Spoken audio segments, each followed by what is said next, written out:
1971 সালের 25শে মার্চ কাল রাত্রিতে বাংলাদেশে সংগঠিত গণহত্যার আন্তর্জাতিক স্বীকৃতি দাবি করেছে ঘাতক দালাল নির্মূল কমিটি যুক্তরাজ্য শাখা।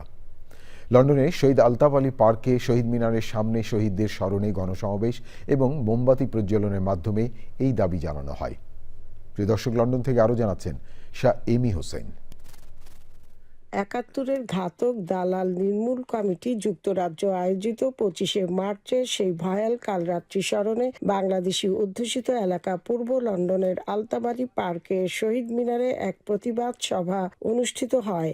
প্রচণ্ড ঠান্ডা উপেক্ষা করে এখানে প্রদীপ জ্বালিয়ে ও পুষ্পাঞ্জলি দিয়ে 25শে মার্চের শহীদের প্রতি শ্রদ্ধা জ্ঞাপন করে। 25শে মার্চ 1971 সালে এই দিনে আমাদের শহীদ বুদ্ধিজীবীদেরকে হত্যা করা হয়েছিল।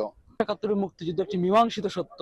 তারপরও স্বাধীনতার অর্ধ শতাব্দী পর আমরা এখনো সেই গণহত্যা নিয়ে, সেই গণহত্যার স্বীকৃতি নিয়ে বিশ্ব দরবারে আমরা দাবি জানাচ্ছি। 25শে মার্চ গণহত্যাকে আন্তর্জাতিক স্বীকৃতি দেওয়ার দাবিতে এখানে প্রতি বছরের ন্যায় এবারও গণহত্যার প্রতিবাদে সমাবেশে অংশ নেয়। আমরা বিশ্বাস করি 71-এ মুক্তিযুদ্ধের চেতনায় আগামীর বাংলাদেশ সমৃদ্ধ বাংলাদেশ, মুক্তিযুদ্ধের বাংলাদেশ গঠিত হবে। আজকের এই দিনে দাবি করছি আন্তর্জাতিক সম্প্রদায়ের কাছে আমাদের গণহত্যা, 71-এর গণহত্যা যাতে আন্তর্জাতিক স্বীকৃতি লাভ করে। এই গণহত্যা ছিল পশ্চিম পাকিস্তানি শাসকদের আদেশে পরিচালিত।